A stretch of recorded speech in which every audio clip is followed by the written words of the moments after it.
Hello, everybody, and welcome to the Donut Hole, your place where a couple guys usually sit together and talk about things.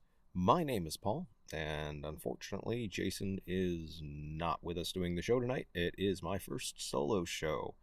Hopefully, Jason and I can get back together and get back to doing these shows, but he's been very busy.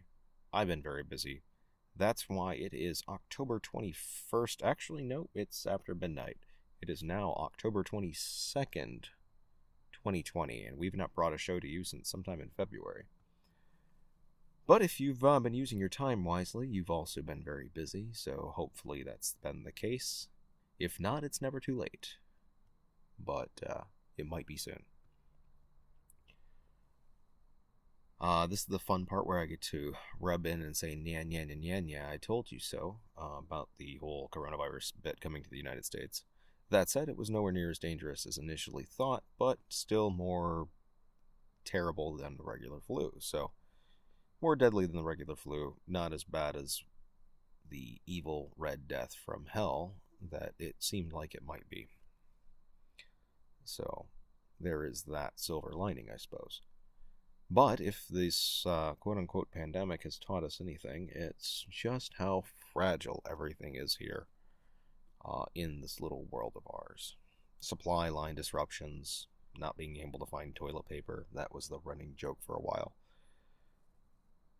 If you're smart, you've been using this time to dry run all of your preparations and making sure that you're squared away for what's to come, as this year has thrown us a lot of curveballs, and next year I unfortunately think will be even more crazy than this one, between pandemics and riots, political unrest, and all the other craziness in the world.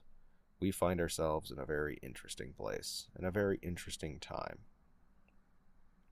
So my advice, this is kind of my little solo show here to just try to get you guys some information on some steps you can do to kind of square yourself away. I am actually at work right now, so if there's background noise, I apologize. Doing security work now, not serving papers anymore. That makes it all more fun. So I get to basically sit here all night and hopefully talk to you guys and put together some good information for you. One of the things you should be squaring away is personal defense. Hopefully you already have that squared away with a fair amount of ammunition already as well. If you don't, you will be paying exorbitant prices for it, as that is something that is virtually unobtainable right now. You can find it, but the prices will be stupidly high. So, if you haven't squared that away, I'm sorry, but you need to. Even at today's crazy inflated prices, you should probably get something and square yourself away. Just so you have something to take care of yourself, whether that's a shotgun, a handgun, something. You need something. And you need some freedom seeds to feed it, to make sure that you're going to be in good shape. Actually, a shotgun and a handgun should both be in your repertoire. I can understand not having a rifle depending on where you live, but a shotgun and a handgun should be definitely utmost importance. At least with a shotgun, you can also go hunting too. So it kind of serves dual duty. Handgun's more personal defense, but sometimes you need something smaller. Other things that would be, like I said, hopefully you guys were taking this time to put everything through the paces. This is actually like the third time I've tried recording tonight because the recorder was messing up. I actually had to diagnose what the problem was, so hopefully we're still recording. Everything's going well. Looks like we are. Anyway, so sorry for not getting back with you guys. I've been busy. Jason's been busy. We were trying to figure out maybe doing like a Skype call show or something like that, but both of our schedules are absolutely hectic right now. And this is what it's come down to. Like I said, I want to get some information out for you guys, so here we are. One of the things I recommend you guys kind of get squared away on is obviously going to be your food supplies. During this, we actually got to see bare shelves in the United States for the first time in a long time. I mean, if you live in Florida or another hurricane-prone region, yeah, you see it sometimes, but not for as long as we did. Supply line disruptions can really wreak havoc on people, and you really kind of got to see how very little supplies are actually at your local store. So I would recommend, for those of you with the means to do so, I understand everybody's economically strapped, but sometimes putting things away now would be better than not later. Unsecured debt doesn't really matter as much. I wouldn't go crazy nuts into unsecured debt, but a little bit. At the end of the day, they can't do anything about it. It's better to have, $1,000 in unsecured debt and food for the next 3 months, and that's what I would recommend stockpiling. Primarily dried and canned goods, and other non-perishables. Freeze-dried stuff's fine too, or whatever. Those little MRE survival things, those are fine.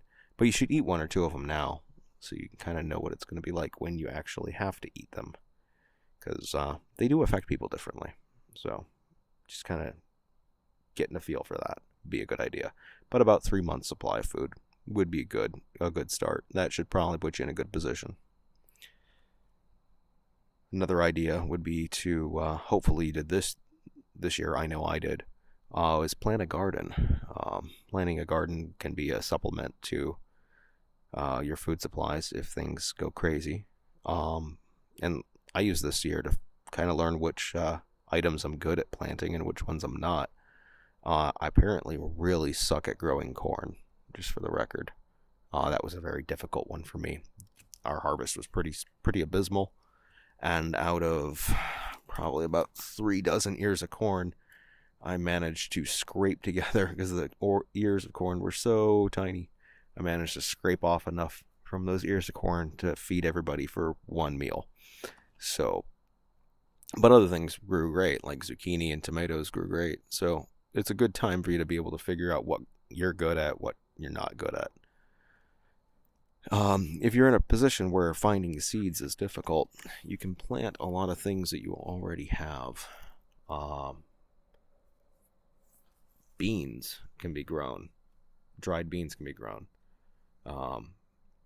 Potatoes that have started to sprout. If you've ever had potatoes, you've left them sitting out a little too long and they start to sprout. You can plant those. Those will grow into additional potatoes. They might be a bit on the smaller side, but they will grow. Onions and garlic can be sprouted and resprouted. So if you have an onion you buy at the store, you take the bottom quarter of that onion with the roots and you slap that in some water for about a week in the windowsill. And you can change out the water, periodically every couple days. And eventually some new roots will sprout from that. And then you can plant that in the ground and you'll have a new onion that'll sprout from that, which is pretty cool. And there's a lot of other various things you can do. Another thing you can do is, if you live in a more rural area, you can look into doing livestock. Livestock is a good alternative and option to try and stretch your food supplies and be able to have more versatility. If you live in a more suburban area, Muscovy ducks, because they don't make a lot of noise, although you will have to clip their wings because they can fly, would be a good option as well. With ducks, you usually want a 3-to-1 female to male ratio if you're going to have male ducks. Muscovies are actually usually pretty good for both meat and they're okay for eggs as well. Duck eggs are very similar to chicken eggs. Anything you do with a chicken egg, you can do with a duck egg as well. So, and actually, odds are you probably have already had a duck egg before, because actually usually bakeries like to use them. So odds are you probably already had those before and didn't even know it. Another option that doesn't make a lot of noise for those of you living in suburban areas would be rabbits. You could also go with guinea pigs too, but that's probably going to be a little too out there for some of you guys. But rabbits also don't make a lot of noise, really, so to speak. So even if you live in an apartment, you could probably get away with a handful of rabbits. Although you're going to be doing a lot of cage cleaning. But those are some ideas. And as long as you can kind of hide them, you can be able to have an additional food supply. Another thing of note to take into consideration as far as being ready for some of the crazy things this year is thrown at us and what's coming down the pike is having a water supply. Obviously, I would suggest having at least 1 week's worth of water on site and ready to go. clean, drinkable water. Whether that's going to be a couple dozen, jugs of water, or filling your bathtub as soon as you realize something's going wrong, or whatever.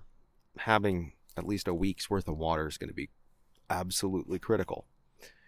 And then shoring up your water supply after that by having those containers that you can put water in, which is why the jugs or buckets or something comes in handy.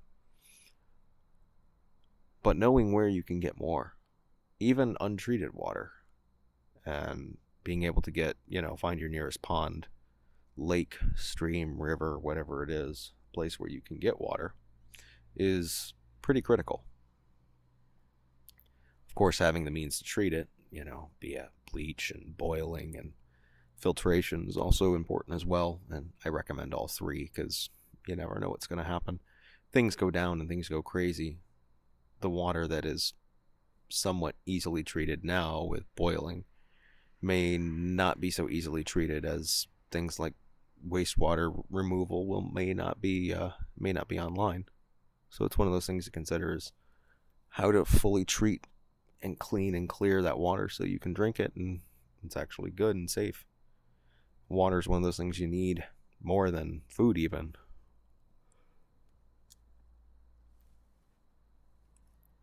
So that'd be an area I would definitely square something away. And then also, finally, in addition to obviously the safety aspect of it with owning a firearm and or other tools and means, would be some sort of electric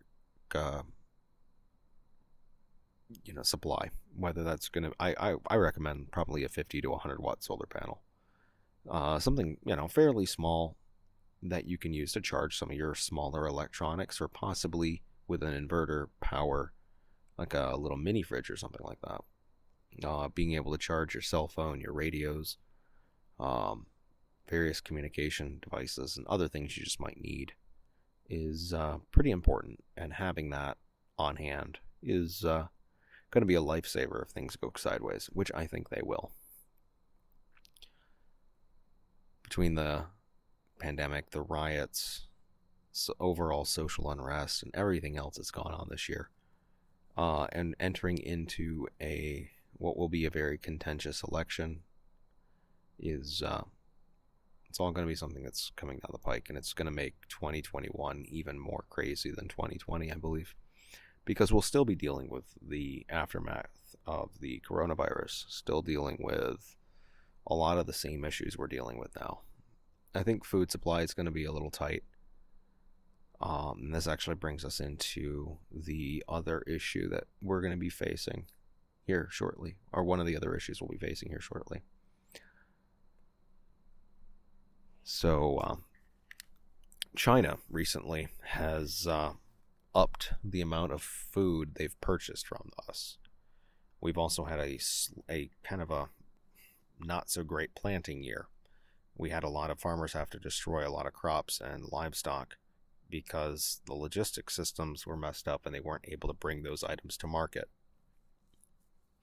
And since they weren't able to bring them to market at the time they were supposed to go to market, they didn't have the money to keep the items, because it would actually end up costing more to keep the items than to destroy them. So a lot of things were destroyed, be it meat, animals, vegetables, a lot of things. Also, a lot of the planting cycle didn't happen like it normally does, so food prices will probably be going up this winter. All the more reason to have planted a garden and or be coming up with alternative food sources. So, China has also surpassed the United States as the largest economy in the world. This is something that's not really been talked about, but this is something that has just happened. I don't think there's been a lot of news coverage on that.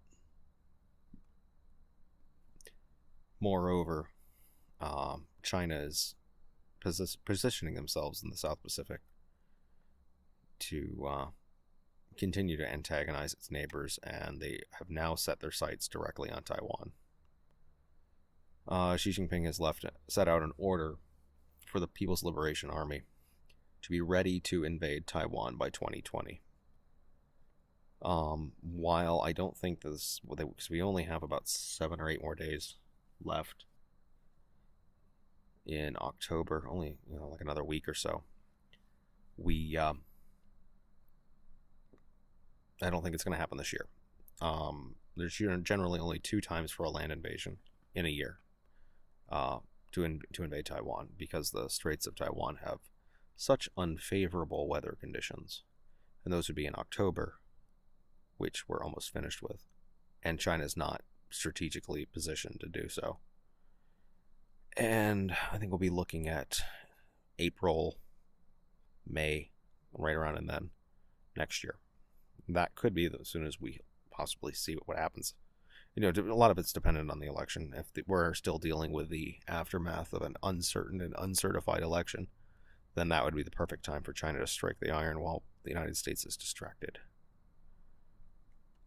Us losing Taiwan to the Red Chinese might seem inconsequential, like Hong Kong.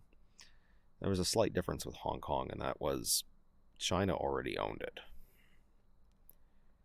Yes, there was an agreement with the UK, but China can officially still say, well, Hong Kong still has autonomy, we just won't have terroristic threats or some crap. Like, they could skirt the issue. The Taiwan issue is different because Taiwan effectively is its own country. It's been its own country. It was the losing side of the Chinese Civil War. They retreated to Taiwan, and it's been that way ever since. They've ran the old Chinese government from Taiwan and have ever since. It is for all intents and purposes, it's its own country. They have their own currency, their own economy, their own trade offices, their own military, their own everything, completely separate from China. So, effectively, it would be China invading a sovereign nation. Us losing Taiwan to the Chinese would allow China complete regional hegemony of the region. Taiwan would very soon after have a naval and air base, expanding the reach of Beijing.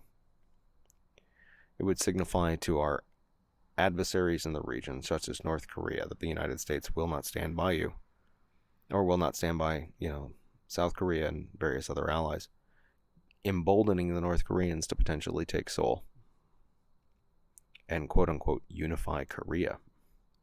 It would signify to allies such as Japan and Korea that the United States won't stand by you, giving them the need to obtain nuclear weapons as a deterrent against China.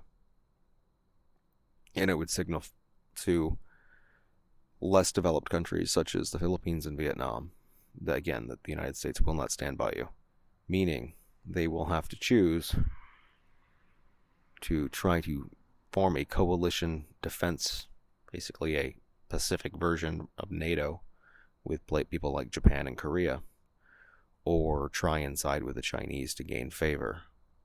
But that's making a deal with the devil, and they know it. Moreover, it would show that the United States is a nation in decline. This is how it affects us, more so. Because we can chalk up all that to, that's the Asia Pacific, that's over there. But what it would show to the rest of the world is that the United States is no longer the superpower that they think it was. And now that we're no longer the largest economy in the world, no longer the economic power that they once thought we were. Meaning the US dollar will stop being the de facto trade currency of the world. Meaning that in the future, the United States will not be able to use the dollar to purchase goods in the international market, which is something that is very unique to the United States. It's a very unique position we find ourselves in, being able to use our own national currency to buy goods on the market. No, the United States would then have to purchase another means of said transaction, be it an international currency or another nation's currency, set at their exchange rate, at what they set it at. A rate that would fluctuate with the ever-looming and increasing debt that the United States is struggling with, making every import more expensive, and the value of our dollar being less and less. we would lose total global standing in the world. If you think things are economically bad now, they would be even more economically bad if this happened. Moreover, as I pointed out, China has upped their food purchases from the United States this year, thus showcasing China's biggest weakness in this conflict. All we have to do is blockade China and not let a single boat enter or leave. It's that simple. They only grow about a third of the food that they need, and stopping that would eventually cause them to starve, so they would have to stop fighting. The only thing that they could use to their advantage would be nukes, but we have those as well. They nuke us, we nuke them, world's over. Wouldn't be the smartest move. And we don't even necessarily have to remove them from power. We just would have to say stop fighting with, stop trying to take Taiwan, recognize Taiwan as a country, and it's done. Or we could be real jerks about it and insist they surrender to Taiwan. That's kind of what I would hope for, but that's kind of a pipe dream.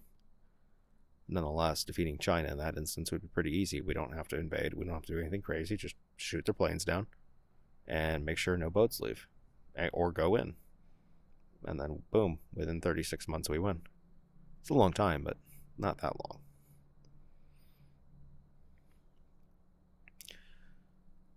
Unfortunately, the other threat we're looking at, I think, in the United States is balkanization. Basically meaning that the United States will break apart in the same or very similar fashion to the way Yugoslavia did. Meaning internal conflict for, a decade or so. And it wouldn't just be Republican versus Democrat. And we wouldn't necessarily be this state versus that state, or even that county versus that county. The lines of division would be very scattered and fractured at best. And it would be a long-standing conflict where various people in various groups are vying for various territory in what would be the remnants of the United States. Hopefully, if anything, the war with China happens first before this does. Because if this happens, balkanization, especially violent balkanization, happens in the United States first, Taiwan's done for. And for that matter, so is the United States. Either way, really, but more so in this scenario. Again, 2021 is going to be a crazier year than 2020. I can't give you too much more advice other than to try to get ready and be prepared. I'm not here to try to scare you or do anything like that. I just hope that you and yours can get straightened away and you can make it through to the other side. So if Jason and I haven't been making shows, this is why. We've been trying to square ourselves away as best we can. Without giving out too many details. Obviously. And I'm not half as squared away as I thought I was. Again, I've used this opportunity to test a lot of things and realize that, I always thought this would work, and it kind of doesn't. Or, I thought that would work, and, well, it kind of did, but not so great. And a few things, it's like, I actually did really well at that. You should have seen the zucchinis I grew this year. Although they were huge, they were massive. But it was crazy. They were only good until the squash bugs came and destroyed the plants. So pests destroyed the plants. The crops were done halfway through the grow cycle. And they take over them fast. So something to definitely be watchful for.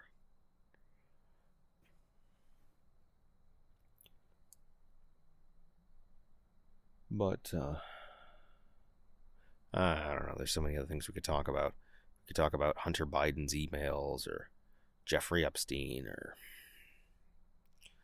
Trump being an obnoxious douchebag. There's so many things we could talk about. It doesn't really matter. Although that said, while I like Joe Jorgensen on domestic policy, given the existential crisis of the CCP and Xi Jinping, I unfortunately don't think I'll be able to support her in this election. And unfortunately, it seems like the Cheeto is the best option, especially speaking of Hunter Biden's emails and the China connection. Seems to be stronger with with Biden than Trump, and Trump's not been a big fan of China throughout all this. So, and currently under the Trump administration, we have sent the highest level delegations to Taiwan since 1979. So that is something in that favor, and that is an area that's kind of important to me. So, as much as I regrettably have to say this, I think I might be going for the Cheeto in this election. Really sucks. I'm not really keen on it, but it is what it is. Anyway, I think this is going to conclude our episode for today. No sponsors, no nothing. Just a quick little 20 some odd minute thing. Hopefully we get a chance to make another video before everything happens, but predictions. Yeah. Well, you heard some of them. Balkanization, war with China. And I think Trump's going to win unless there's a lot of foul play in this election. And if there is, if there's foul play, we'll definitely see a President Pelosi. Don't know how that happens. I'll tell you. Order of secession. President, vice president, both those are out because the election's contested. So it goes to Speaker of the House. That's Pelosi. After that, it would go to Pompeo. I think Pompeo would become vice president, actually, in that instance. Kind of crazy how that works. So, Vice President Pompeo. And I think he's Secretary of State. So, yeah, Speaker of the House, Secretary of State. That sounds about right. So, that could be a thing. Like I said, 2021 is going to be an interesting year. Hang tight. Be safe. Try to get ready. From the Mobile Work Studio in Nashville. Be safe. Have a good night.